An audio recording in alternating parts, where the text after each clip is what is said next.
Hello everyone, this is PM Chalapandi here. I would like to welcome you to my today's session. In this session, we are going to discuss about how to solve this problem, right? Okay, before we dive into solving this problem, let us have a quick review about what are the things that we are going to do. We are going to do through this problem. There will be three steps. In step one, we are going to write what are the necessary formula, okay, to solve this problem. In step two, we are going to find out what are the necessary results that we require, okay, in order to expand a given data in terms of Fourier series, right? In step three, we are going to substitute the results which we are going to find out, okay, in step two, that we are going to substitute in step three in the formula which already we have written in step one. These are the things that we are going to cover in these three steps. So let us dive into this problem, okay? Let us solve this problem in step by step. Okay, first let me read out the problem because reading the problem is very important. Okay, we need to analyze what kind of problem is this so that we can move our procedure. Okay, depends on the type of the sum. We have to move our procedure to solve this problem, right? So here we are given with the data. So and our task is we need to find out this given data, this numerical value. Okay, in terms of we have to expand this value in terms of Fourier series expansions, right? So it is very easy as we have seen the concept okay, how to solve this problem. The same thing, okay, the same thing we're going to see in this problem too, right? Okay, let us dive into solving this problem, right? So first thing, we have to check what kind of data we are having. In the first problem, we had in terms of pi form in our x row. In the second problems, we had in terms of t form in our first row, which means x row. In the third problem, this problem, here we are having just numerical value, just numbers, right?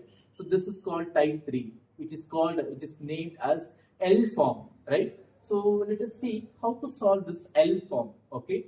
So first, we need to check how many output that we have in the y-axis, right? So it is 6 outputs. And also, we need to check whether we are having the repetition from first and last. If we have the repeated value in first and last term, then what we have to do? We have to neglect the last value. So here, we are not having the repeated value. So we have to consider all the values, right? So here 1, 2, 3, 4, 5, 6. We have 6 value, right? So 6 output we have. So that is called capital N, right? So to deal with the L form, we have formula. It is 2L is equal to total number of outcomes. So 2L is equal to 6. So after simplification, L is equal to 3. So this is what we have to find out at initial, right? So after finding this L value, then let us come to write the general formula, general Fourier series formula.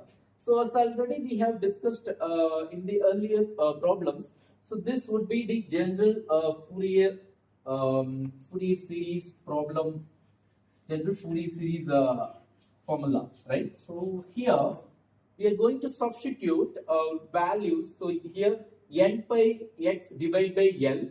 So that is the general formula. I just have directly replaced L by its value. It is 3. So here 3 and 3.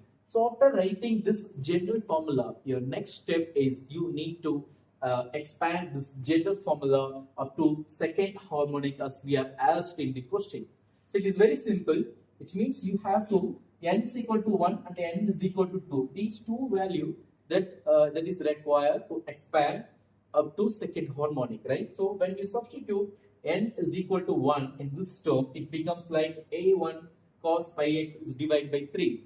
When we substitute n is equal to 2, it becomes like a2, because a2 n instead of n, if we substitute 2, it is 2 pi x is divided by 3.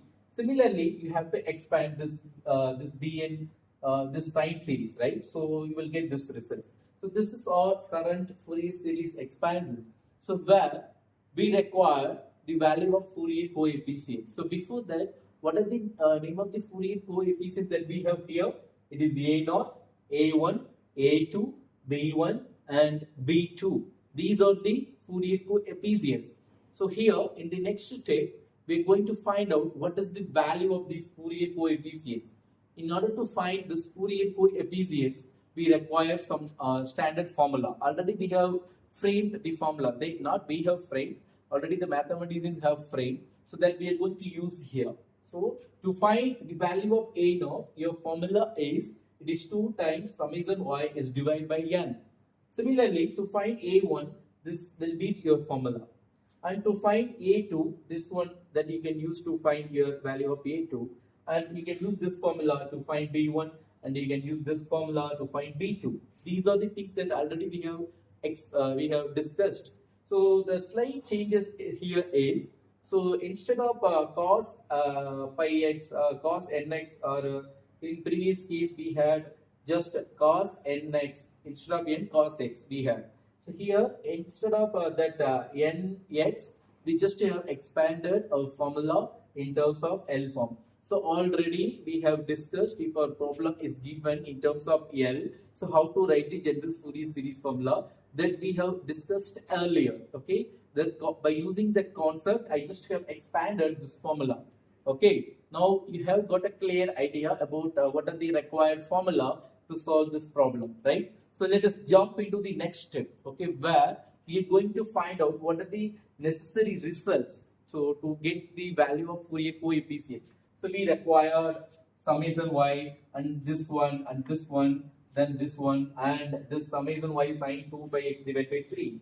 So we required all these values, okay, in order to find the Fourier coefficients, okay. So let us jump into step 2. In step 2, we're going to find out all the required numerator part in A1, A0, B1, B2, okay. So I just have written all the required parts. Here, what we require what is the summation of y, and what is the summation of this part, what is the summation of this part, and this one and this one. All the summation values of these heading values that we require, right? Okay. In order to find that, first let us feed the given value. So we know very well what is the value of x, okay, that you can get in your question itself. I just have written the actual value from the question here, right? So let us come in this second column. In the second column, we just have directly written what is the actual value that we had in the question, y value, right? So after writing these two values, this is very important when we are going to write the values after calculation. The calculation part is very important. If you do any small error, that will make the entire problem will be wrong. Understand? So to avoid such a situation, what we have to do, we have to solve this problem carefully. Okay, so I will just explain only one step, and then with the same concept you can find out all other square value, right? So square means this one is square. I'll just consider. Okay, to find this value, what is the value? So, I'm going to find this one. So here the formula is y. What is the value of y? It is 2. Then cos, use the bracket. That is very important. Without using bracket, some calculator may give some wrong value. So that is why don't forget to give the bracket. So what is the value of pi? You just keep pi as it is. What is the value of x? It is 2. It is 2 pi is divided by 3. So after finding this value is minus 12, right? So that you can check in your calculator. So it is very easy. First, if we have in pi form, we have to convert our calculator in the pi form. Suppose if we have t form, that we have to convert first into pi form, then we have to convert our calculator also in terms of what? In terms of radian mode. So here you don't need to do all those things, but here again it is in terms of pi form, right? So again we have to convert our calculator in terms of radian mode so that it will give the accurate value that we expect. Okay. Now in this way we have to find out all other values. Then after feeding all other values, let us start to find the summation y, which means we have to add all these values that you can add by help of the calculator. Similarly, you can add all other things, and after you find all these things by using the same concept, okay, let us come to here. In step 3, our task is we need to substitute the results which we have found here in the formula which we had in the first step. in step 1, right?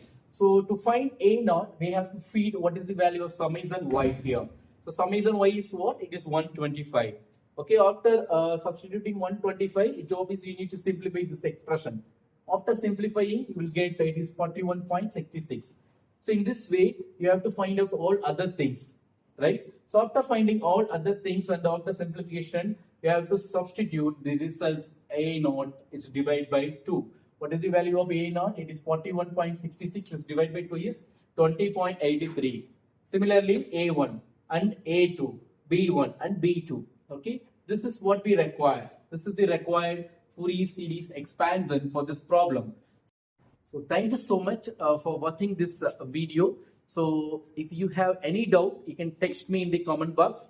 I will help you and I will meet you in the another video with the different problems. Thank you.